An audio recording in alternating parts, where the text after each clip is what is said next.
ஓம் கணேசாய நமக. பணி குறந்த வணக்கத்துடன் உங்கள் யோகா விஜய்.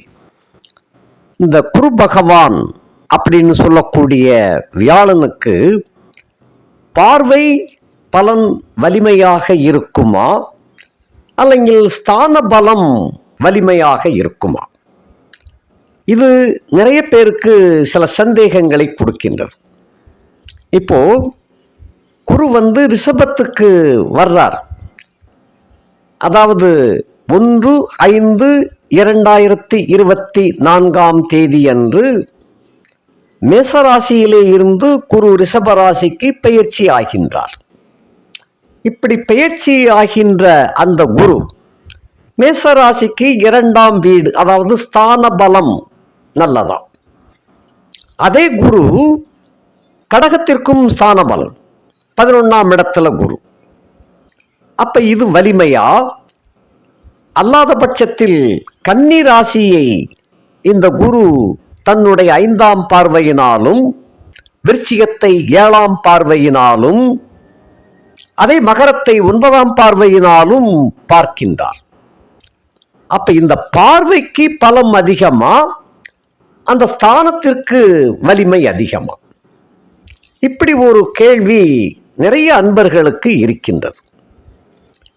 ஆக இந்த கேள்விக்கு ஒரு சிறிய உதாரணத்தோடு உங்களுக்கு விளக்கம் சொல்ல கடமைப்பட்டிருக்கின்றேன். எதையுமே கொஞ்சம் உதாரணத்தோடு சொன்னாத்தானே அது கொஞ்சம் மனசுல தங்கி அதை புரியவர். ஒரு ஆதி காலத்துல குருவின் தலைமை சீடனாக சிஷ்யாளாக சந்திரன் பொறுப்பேற்றார். அதாவது அவற்றை அந்த ஜோதிட கலைகள் அத்தனையும் இந்த சந்திரன் என்பவர் படித்து, அதை உணர்ந்து, கற்று தேர்ந்து, அதை பிரயோகம் பண்ணுவதிலும் வல்லவராக திகழ்ந்தார். இவருடைய வல்லமை ஆங்காங்கே தேவலோகத்தில் நிறைய பரவ ஆரம்பிச்சது. உனக்கு இப்படி நடக்கும், அவருக்கு இப்படி நடக்கும், இப்படி ஒவ்வொருத்தருக்கும் சொல்லி சொல்லி சொல்லி கரெக்டாக நடக்க நடக்க நடக்க சந்திரனுக்கு தலக்கணம் கூடிருச்சு. அந்த தலக்கணம் என்பது எவ்வளவுதான் கற்ற கலைகள் பெருமையோடு விளங்கினாலும் கூட தலக்கணம் ஆகாது. தொழில் மீது நம்பிக்கை, ஒரு திடம், தன்னம்பிக்கை இருக்கலாம். அதே சமயத்தில் மற்ற சொல்லிக் கொடுத்த குருன்னு ஒருத்தர் இருக்கிறார். எப்பயுமே எல்லா தொழில்களுக்கும் சொல்லிக் கொடுக்கும் ஆசான் அவர்தான் பெரியவர். அந்த பெரியவரையும் மீறி நாம சில செயல்களில் ஈடுபடக்கூடாது. நமக்கு தான் எல்லாம் தெரியும்ல அப்படின்னு சொல்லி அந்த காட்டத்தில், அந்த மண்டகர்வம் சொல்றோம் இல்லையா, தலக்கணம், ஹெட்வெயிட், அந்த தலக்கணத்தில் எப்பயுமே ஒரு செயலில் ஈடுபடக்கூடாது. அது பேசவும் கூடாது. நம்ம மனசுக்குள்ள அப்படி இருந்தாலும் கூட எதையும் யோஜனை செய்துதான் பேசணும். தனக்கு மீறிய ஒரு சக்தி இருக்குது அப்படிங்கிறதையும் ஒரு நினைவில் வச்சுக்கிடணும். நாம் என்னதான் கணிதத்தில் கெட்டிக்காரனாக இருந்தாலும் கூட எங்கேயோ ஒரு இடத்துல, ஒரு ஓரத்தில் ஒரு சின்ன புள்ளி மிஸ்டேக்காக கூட இருக்கலாம். அந்த மிஸ்டேக்கான புள்ளினால் கதையே மாறி போயிடும். சில இடங்களில் புஸ்டாப் வைக்கிறதுக்கு பதில் புஸ்டாப் வைக்காத பட்சத்தில் வேற மாதிரி போயிடும். இப்போ ஒரு போர்டு ஒருத்தங்க பார்த்துருக்குறாங்க. அந்த வாசிக்கிறது எப்படி வாசித்திருக்கிறார் ஒருத்தர்னா, பிராமணர் கள் சாப்பிடும் இடம் அப்படின்னு வாசித்திருக்கார். என்னடா பிராமணர் கள் சாப்பிடும் இடமா, அப்படி ஒரு இடமே இருக்குதா அப்படின்னு ஒரு ஆசிரியருக்கு சந்தேகமாயிருச்சு. என்னடா பிள்ளையாண்டான் இப்படி சொல்றானே, சரி வா பார்ப்போம். அப்படி ஒரு போர்டு அமைச்சு அப்படியே வேற இருக்கிறாங்களா, இவ்வளவு நாள் மரியாதையெல்லாம் போயிடுச்சே அப்படின்னு சொல்லி விறுவிறுன்னு போட பார்த்துருக்கிறார். பிராமணர்கள் சாப்பிடும் இடம்னு இருந்திருக்கு. அதை பிள்ளையாண்டான் எப்படி வாசித்திருக்கிறான், பிராமணர் கள் சாப்பிடும் இடம் அப்படின்னு வாசிச்சு அந்த ஒரு சப்ஜெக்டையே தலைகளை மாத்திட்டான். இப்படி வாசித்தலில் கூட சில சேர்த்து வாசிப்பதை பிரித்து வாசிப்பதனாலும், பிரித்து வாசிக்க வேண்டியதை சேர்த்து வாசிப்பதனாலும் கூட ஒரு சப்ஜெக்ட் தலைகளை மாறி போயிடும். இப்படியெல்லாம் இருக்கின்ற பட்சத்திலே எந்த ஒரு செயலிலும் நமக்கு 100க்கு 100 எல்லாமே தெரியும் அப்படின்னு ஒரு தலக்கணம், பேதைமை ஏற்படக்கூடாது. மனுஷனா இருந்தாலும் தேவரா இருந்தாலும் நமக்கு மிஞ்சி ஒரு சக்தி இருக்குது அப்படிங்கிறதை நம்ப வேண்டும். இப்போ இந்த மண்டக்கணம் கொஞ்சம் ஹெட்வெயிட்டா பேசுறாருன்னு சொல்லி நிறைய தகவல்கள் பரவ ஆரம்பிச்சிருச்சு. 7 லோகங்கள்லையும் பரவி இந்த செய்தி குரு பகவானுக்கும் எட்டுச்சு. குரு பகவானுக்கு எட்டவும் நம்ம சிஷ்யன் இப்படி பண்ணுறாரா, சரி அது சரியில்லையே, சரி அவரை ஒரு டெஸ்ட்டுக்கு கூப்பிடுவோம் அப்படின்னு சொல்லி தகவல் சொல்லிவிட்டார்.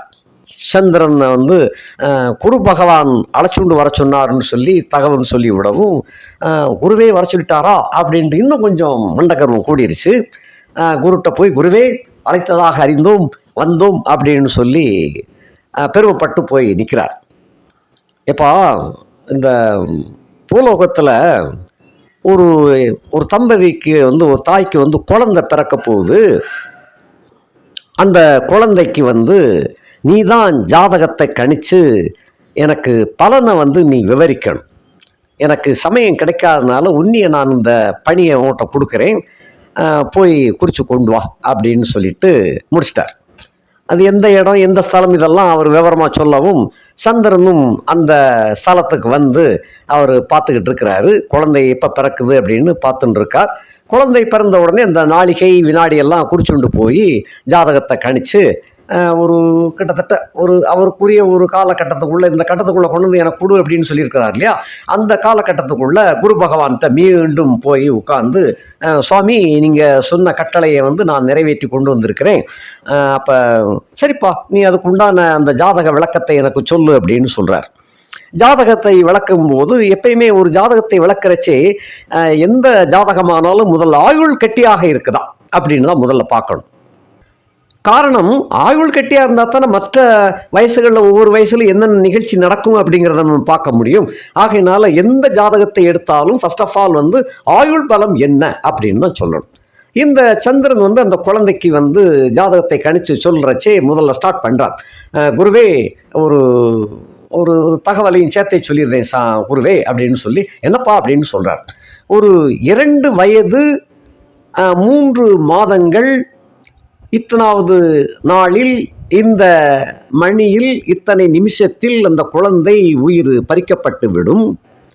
அந்த பறிக்கப்படுவதும் கூட பறிக்கப்பட்டு விடும், அதாவது உயிர் போயிரும்னு சொல்லலை, பறிக்கப்பட்டு விடும். பை ஹூம், அது யாரால் போகும் அப்படின்னு அந்த கேள்விக்கு ஒரு சர்ப்பத்தால் அந்த குழந்தைக்கு மரணம் ஏற்படும் என்று அந்த விளக்கத்தை சொல்லி முடிக்கிறார். சரி சிஷ்யனே நீ போயிட்டு வா, அந்த சமயத்தில் நாம் அங்கே போய் அந்த குழந்தையினுடைய நிலைமையை நம்ம பார்ப்போம் அப்படின்னு சொல்லி அனுப்பிச்சிருந்தார். அந்த 2 வருடங்கள் கழிஞ்சு அந்த குறிப்பிட்ட அவர் சந்திரன் குறிப்பிட்ட அந்த தேதி மாதம் வருஷம் இந்த தேதி அந்த மணிக்கணக்குக்கு ஒரு மணி நேரத்துக்கு முன்னாடியே போயிட்டாங்க. அவங்க அந்த தேவலோகத்திலிருந்து அதை பார்த்துட்டு இருக்கிறாங்க. இந்த குழந்தையை அந்த மரணம் எப்படி ஏற்பட போகின்றது அப்படிங்கிறத என் கூட இருப்பா நாம் பார்ப்போம் அப்படின்னு சொல்லி பார்த்துக்கிட்டு இருக்கிறாங்க. அப்படி பார்த்து கொண்டிருக்கும் பொழுது அந்த குழந்தை தொட்டிலில் கட்டி போட்டிருக்கிறாங்க. தொட்டில் அந்த குழந்தை தூங்கிட்டு இருக்குது. அந்த காலத்தில் தொட்டில் போடுவது ஒரு குறுக்க ஒரு கம்பு இருக்கும். அந்த கம்பு கட்டித்தான் அந்த காற்றோட்டத்துக்காக இந்த காலத்தில் அப்பெல்லாம் காற்றாடியெல்லாம் கிடையாது இல்லையா, ஃபேன் விஷயம் இதெல்லாம் கிடையாது. ஆகையினால குழந்தைக்கு தொட்டில் கட்டி போடும்போது அந்த கொஞ்சம் டைப்பில் அந்த இது இருக்கும். அந்த சேலையை கட்டி அது குறுக்க ஒரு கம்பை வச்சு கட்டி போட்டிருப்பாங்க. அந்த சில பேர் கைத்தால் போட்டிருப்பாங்க, சில பேர் இரும்பு சங்கிலி இருக்கும், அது கொஞ்சம் வசதியானவா அந்த மாதிரி போட்டிருப்பாங்க. அது நைஸான இரும்பு சங்கிலியை கட்டி தொங்க விட்டுருப்பாங்க. அதில் மிச்சம் இருக்கிற செயினும் அது தொங்கிக்கிட்டு இருக்கும். இந்த மாதிரியான ஒரு டைப்பு அந்த குழந்தை அப்படி அந்த சீன் அப்படி தூங்கிக்கிட்டு இருக்கு. அப்படி தூங்கிக்கிட்டு இருக்கும் பொழுது சந்திரன் குறிப்பிட்டது போல ஒரு சர்ப்பம் எங்கேயோ இருந்து வருது. அந்த கம்பி வழியாக இறங்கி அது அந்த கம்பியில் மத்தியில் இருந்துக்கிட்டே கொஞ்சம் அப்படி இப்படின்னு டான்ஸ் ஆடுது. அது அதனுடைய வேலையை அது பார்க்குது. டான்ஸ் ஆடும்போது இந்த குழந்தைய பார்க்கல, அது எதேச்சியாக டான்ஸ் ஆடுது. அந்த காற்றுக்கு லேசாக அப்படி அசைஞ்சு அது அவங்க சந்தோஷத்தை கொண்டாடுவாங்க. அந்த டான்ஸ் ஆடிக்கிட்டு இருக்கும்போது எதேச்சையாக குழந்தை முடிச்சிருது. முடிச்சு இதை பார்க்குறச்சே அதுக்கு என்னன்னு தெரியாது இல்லையா, அந்த குழந்தை 2 வயசு குழந்தைக்கு அது எதேச்சியாக அதை பார்த்துட்டு கன்னு சிரிக்குது. சிரிக்கிற அந்த கையை காலெல்லாம் உதைச்சு சிரிச்சுக்கிட்டு இருக்குது. சிரிக்கவும் இந்த சிரிப்பொலி கேட்டு அது மீண்டும் அப்படியே கீழே இறங்குது. கீழே இறங்கி அந்த குறுக்க உள்ள கம்பி அந்த கம்பு அந்த கம்புக்குள்ள அப்படி சுற்றி அப்படி லேசாக தலையை தூக்கி பார்க்குது. தலையை தூக்கி பார்க்கும்போது அந்த கம்புக்கு இடையில ஒன்று அந்த செயின் சொருகி வச்சிருக்கிறாங்க. அது அப்படித்தான் இருக்கும். அந்த செயினுக்குள்ளே ஓடி, அது சும்மா இருக்க வேண்டியதானே, அந்த செயினுக்குள்ளே ஓடி போய் அப்படி தலையை தூக்கி காட்டுது. தலையை தூக்கி காட்ட அது லேசாக அப்படி ஆடிக்கிட்டு இருக்கும்போது குழந்தை இன்னும் கொஞ்சம் கக்கையிலிட்டு சிரிக்குது. கக்கன்னு சிரிக்குது. கையும் காலும் சும்மா இருக்க மாட்டாமல் அது வாட்டுக்கு உதஞ்சிக்கிட்டு கையை காலை ஆட்டிக்கிட்டு சிரிக்க ஆரம்பிச்சது. குருவை பார்த்தீங்களா, வந்துருச்சு நான் சொன்னது போலே வந்துருச்சு அப்படின்னு குருவை சுரண்டி பார்த்துக்கிட்டு இருக்கார். பொறு பார்ப்போம், நீ சொன்னதெல்லாம் நடக்குதான்னு பார்ப்போம், நீ குருவை ஜாதகத்தை கணிச்சு கொண்டு வந்திருக்கிற, அது கரெக்டாக இருக்கான்னு பார்ப்போம், முடிவு என்னன்னு கிளைமேக்ஸ் தெரியட்டும் பார்ப்போம் அப்படின்னு இவர் குரு இந்த குழந்தையை மட்டுமே நோக்கி கொண்டிருக்கின்றார். சந்திரன் கூட இருக்கிறாரு. சர்ப்பம் மேலேருந்து கீழே இறங்கி வந்து அது டான்ஸ் ஆடிக்கிட்டு இருக்குது. குழந்தை அப்படியே பார்த்து சிரித்து கை கொட்டி சிரிக்க ஆரம்பிக்குது. இது சும்மா இருக்க மாட்டாமல் அது சிரிக்க இது தொட்டில் நல்லா ஆடுது. இது ஆட இது சும்மா இருக்காமல் அந்த துவாரத்துக்குள்ளே மீண்டும் ஒரு சுற்றி அந்த செயினுக்குள்ளே போய் மாட்டிக்கிட்டு இது வலியால் துடிக்கிறது. மறுபடியும் ஆடுது. அது ரொம்ப துவாரத்துக்குள்ளே போய் இருக்கவும் அப்படியே ஆடிக்கிட்டே இருக்க சந்திரன் வந்துருச்சு குருவே வந்துருச்சு அப்படின்னு இவர் அந்த ஒரு சந்தோஷத்தில் அவர் சொல்லிக்கிட்டு இருக்காரு. ஏன்னா ஜாதகத்தை கணிச்சு கொடுத்துருக்குறோம் இல்லையா, அந்த கணிச்சு கொடுத்ததுல இப்படி வந்துச்சுன்னு சொன்னால் எவ்வளவு ஆனந்தம், அந்த சொன்னது போலே நடந்துருச்சே, நம்ம கணக்கு எப்பயும் தப்பாதே அப்படின்னு சொல்லி அந்த மண்டக்கருவத்தில் அவர் அப்படியே குதிச்சுக்கிட்டு இருக்கிறார். குரு பகவான் இவர் சொல்றதை கூட கவனிக்காமல் அவருடைய பார்வை குழந்தை மீது மட்டும் இருக்கின்றது. இதை பார்த்துட்டே இருக்கார். சரி பார்ப்போம்னு பேச்சோட பார்வை மட்டும் இந்த குழந்தையின் மீது மட்டும் விழுகின்றது. அந்த குழந்தைக்கும் சர்ப்பத்திற்கும் இடையே அந்த செயினுக்குள்ள அந்த சர்ப்பம் மாட்டிண்டு தவிக்குது. இதுக்கு அங்கிட்டு நகல முடியலை. அது ஆட்ட குழந்தைய ஆடிக்கிட்டு இருக்கு. ஆட்ட அப்படியே நெருக்கி அது மாண்டு விட்டது. எது? சர்ப்பம் மாண்டு விட்டது. அப்ப சந்திரனுக்கு மூஞ்சி சுத்தமா அவுட் ஆயிடுச்சு, இறுக்கமாயிடுச்சு. குருவே அப்படின்னாரு. என்னப்பா அப்படின்னாரு. என்ன குருவே இப்படி ஆயிடுச்சே, நான் கணிச்சது எப்பயும் தப்பாது, அவ்வளவு மயிரூட்டா கணக்கு போட்டு கணிச்சேன், இது எப்படி குருவே அப்படின்னு கேட்குறார். ஏன்பா இப்போ நம்ம 2 பேரும் எங்கே இருக்கிறோம்? நாம் 2 பேரும் ரிஷபம் என்ற அந்த பள்ளத்தாக்கில் மேலே இருந்து பார்த்துட்டுருக்குறோம். நீ எங்க இருக்கிற? ரிஷபச்சந்திரனாக இருக்கிற. சந்திரன் உச்சம், நீ உச்சமாயிட்ட. நான் எங்க இருக்கிறேன்? நானும் உன் கூட இருக்கிறேன். சரி, குழந்தை என்ன ராசி நட்சத்திரம்? விருச்சிக ராசி, அனுச நட்சத்திரம். சரி, இதெல்லாம் ஓகே. இப்போ நம்ம 2 பேரும் அதை பார்த்துட்டு இருக்கோமா இல்லையா? பார்த்துட்டு இருக்கிறோம். நாம் பார்த்தால் அதுக்கு விமோசனம் கிடைக்கணும் இல்லையா? கிடைச்சி ஆகணும். அப்ப நீ எழுதின கணக்கு சர்ப்பத்தினால் தீண்டப்பட்டு மரணம் ஏற்பட வேண்டும் அப்படின்னு நீ சொல்லியிருக்கிற. கோச்சாரத்தை நீ கவனிக்கவில்லையே. கோச்சாரம் ஒரு கணக்கு இருக்கு இல்லையா? நாம 2 பேரும் ரிஷபத்துல தான் இப்போ உட்கார்ந்துகிட்டு இருக்கிறோம். நம்ம 2 பேருமே நேர் பார்வையாக பார்த்துட்டு இருக்கிறோம். விருச்சிகத்திற்கு நீ பாக்கியாதிபதியாக பார்த்துட்டு விருச்சிகத்திற்கு நான் 2-5 அதிபதியாக நான் பார்த்துட்டு 2-5 என்பது பூர்வ புண்ணியாதிபதி, நீ பாக்கியாதிபதி. பாக்கியமும் புண்ணியமும் கலந்து நோக்கும் பட்சத்திலே குழந்தைக்கு எவ்வித ஆபத்துக்கள் வந்தாலும் அது தடுக்கப்பட்டு குழந்தை ஜெயித்துவிடும் அப்படிங்கிற ஒரு வரியை நீ பார்க்கவில்லையே குருவே. என்னுடைய மண்டக்கனம் தொலைஞ்சது குருவே, மன்னிக்கணும் குருவே. நான் ரொம்ப அவசரப்பட்டுட்டேன், எல்லாத்தையும் கற்றுக்கிட்டேன் அப்படிங்கிறது போல் ஆணவத்தில் நான் எல்லாத்தையும் சொல்லின்னு இருக்கிறேன். இன்று முதல் என்னுடைய தலக்கணம் அகன்றது அப்படின்னு சொல்லி குருவிடம் மன்னிப்பு கேட்டதோடு மட்டுமல்லாமல் என்னை மேலும் ஆசீர்வதித்து என்னை மீண்டும் நல்லவனாகவும் உயர்ந்த குணமுள்ளவனாகவும் சரியான கணக்குகளை குறிப்பிடக்கூடியவனாகவும் என்னை ஆசீர்வாதம் பண்ணுங்கள் அப்படின்னு சொல்லி நமஸ்காரம் பண்ணுறாரு. குரு ஆசீர்வதிக்கின்றார். இதுவே குருவின் பார்வைக்கு பலம் அதிகம் என்ற ஒரு கணக்கு. இந்த குருவுக்கு பார்வை பலம் இருந்தால் அந்த கோச்சாரத்தில் வந்தும் கூட அடிப்படை தசாபுத்தி வலிமை இழந்திருந்தாலும் கூட அவற்றையும் தூக்கி போட்டு மிஞ்சி இந்த பார்வை பலத்தினால் ஒரு ஜாதகன் நிச்சயமாக தன்னுடைய சிக்கலிருந்து விலக முடியும். இப்பொழுது நடந்து கொண்டிருப்பதும் விருச்சிக ராசிக்காரர்களுக்கு அர்த்தாஷ்டம சனி நடந்து கொண்டிருக்கிறது. அர்த்தாஷ்டம சனி, அதாவது 8 பாதியாகிய, அர்த்த என்றால் அட்டமம் என்றால் 8, 8ல் பாதி அர்த்த அஷ்டம. அர்த்த என்றால் பாதி, அஷ்டமி என்றால் 8, 8ல் பாதி. 4ல் சனி ஓடிக்கொண்டிருக்கின்றது. இப்போ 4ல் சனி ஓடிக்கொண்டிருக்கும் பொழுது கெட்டது நடக்க வேண்டும் என்பது விருச்சிக ராசிக்காரர்களுக்கு உண்டான விதி. இந்த விதியை தகர்த்துக்க இருக்கக்கூடிய வகையிலே இந்த குரு பகவான் 7ஆம் இடத்துல ரிஷபத்தில் வந்து அமருகின்றார். இந்த ரிஷபத்திலே இருக்கும் பட்சத்திலே நேருக்கு நேராக விருச்சிகத்தை பார்க்கின்றார். இது ஒரு வகை யோகம். இந்த சந்திரன் விருச்சிகத்திற்கு பாக்கியாதிபதியாக வருவார். எப்போதெல்லாம் அந்த குருவுக்கு கேந்திரத்தில் சந்திரன் வருகிறாரோ, அதாவது ரிஷபத்தில் உள்ள குருவுக்கும் கேந்திரத்தில், அல்லங்கில் விருச்சிக ராசிக்கு கேந்திரத்தில், விருச்சிக ராசியில் அல்லங்கில் கும்ப ராசியில், ரிஷப ராசியில், சிம்ம ராசியில் இந்த குரு வரும் பட்சத்திலே குருவுக்கு கேந்திரத்தில் அந்த சந்திரன் வருகின்றார். ஏன்னா குரு வந்து ஒரு வருஷத்தில் அங்கே இருப்பார். சந்திரன் வந்து சஞ்சாரியாக ஓடிக்கொண்டிருப்பவர். அப்போ குருவுக்கு கேந்திரத்தில் சந்திரனுடைய சஞ்சாரம் வரும்பொழுதெல்லாம் விருச்சிகத்திற்கு யோகமாக மாறிவிடும். அந்த அர்த்தாஷ்டம சனி வந்து வேலை செய்யாது. இப்படிப்பட்ட ஒரு யோக அமைப்பு. அப்போ ஸ்தான பலம், அதாவது திருஷ்டி பலம். திருஷ்டி என்றால் பார்வை. அந்த திருஷ்டி பலத்திற்கு, ஸ்தான பலத்தை விட திருஷ்டி பலத்திற்கு வலிமை அதிகம் என்பதை இது காட்டுகின்றது. ஸ்தான பலம் சாதாரணமாக அல்ல. மேசராசிக்கு 2ஆம் இடத்துல குரு, தனப்புழக்கம், அந்தணன் தனித்து நின்றால் அவதிகள் மட்டும் உண்டாம் என்று சொன்ன லக்கணத்துக்கு 2ல் தனியாக இருக்கக்கூடாது. அது பிறவி ஜாதகத்தில் ஜென்ம லக்கணத்துக்கு 2ல். கோச்சாரத்தில் வந்து சந்திர ராசி இருக்கும் இடத்திற்கு 2ஆம் இடத்துல குரு வந்தால் அது யோகம். இதுக்கு இன்னொரு உதாரணமாக வேற பார்க்கலாம். இப்போதைக்கு இந்த குருவிற்கு பார்வை வலிமை கொடுக்கின்றது. அதன் மூலமாக அந்த ஜாதகன் முழுமையான யோகத்தை பெறக்கூடியவன் ஆகின்றான். சகல கஷ்டங்களையும் வெற்றி பெற்று தப்பித்துக் கொள்ளக்கூடிய வாய்ப்பு அவனுக்கு உண்டு என்று இதன் மூலம் உங்களுக்கு சுட்டிக்காட்ட விரும்புகிறேன்.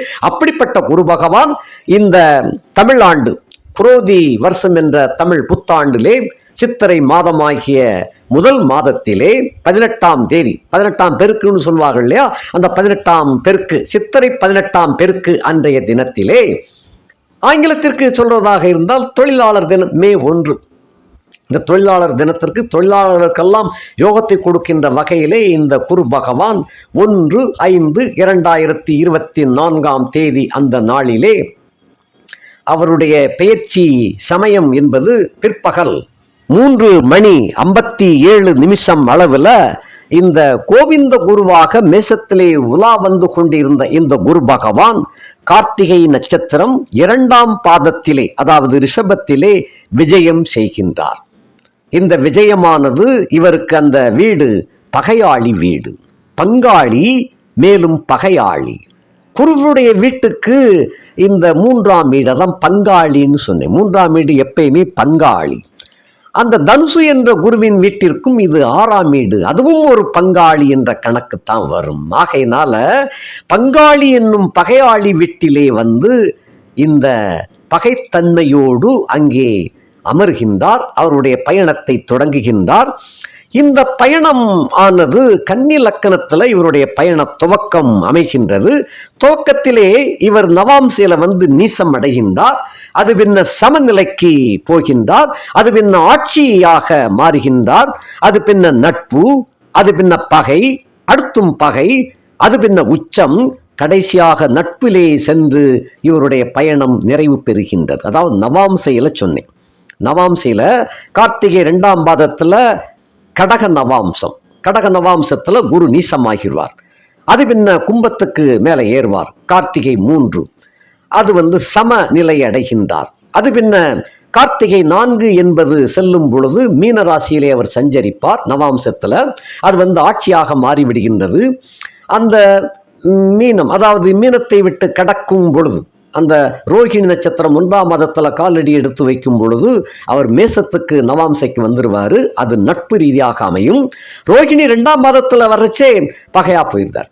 இங்கேயும் பகை, அங்கேயும் பகை. இதனுடைய பலாபலன்கள்லாம் கொஞ்சம் விரிவாகவே ஒவ்வொரு ராசிகளுக்கும் நான் விளக்கமாக சொல்லணும் இருக்கிறேன்.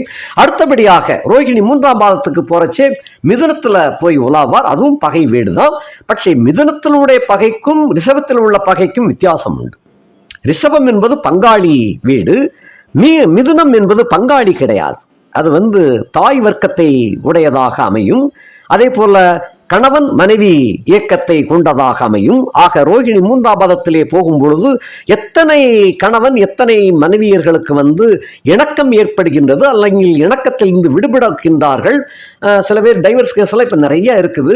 இதுல எத்தனை டைவர்ஸ் உடையும் அல்லது எத்தனை டைவர்ஸ் ஜெயிக்கும் என்பதெல்லாம் இந்த மிதுனத்திலே வரும்போது விவரங்கள் நிறைய வெளிவரும். அதுக்கும் உண்டான விளக்கத்தோடு பேச இருக்கிறேன்.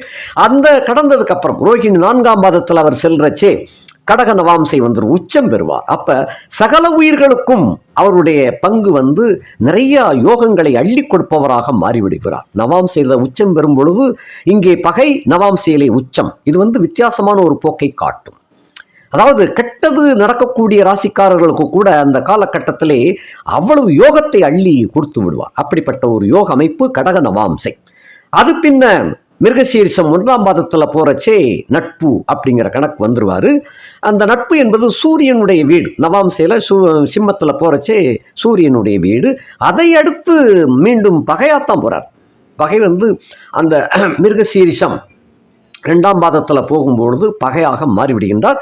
அதோடு அவருடைய ரிஷப ராசியினுடைய பயணம் நிறைவு பெற்று விடுகிறது. அதுக்கடுத்து மிதுனத்துக்கு போகிற அது நம்ம மிதுன பேச்சு வரும்போது பார்க்கலாம். இப்போதைக்கு இந்த ஒவ்வொரு ராசிக்காரர்களுக்கும் நாளை முதல் ஒவ்வொரு ராசிக்காரர்களுக்கும் இந்த குருவினுடைய பயணத்தினால், ரிஷப பயணத்தினால், அதுவும் பகையாளி வீட்டிலே பயணம் செய்து கொண்டிருக்கின்ற பயணம் எப்படி உள்ளதாக அமையும், யாராருக்கெல்லாம் எப்படி வித்தியாசமான பலன்களை எல்லாம் அள்ளி விடப் போகின்றார்.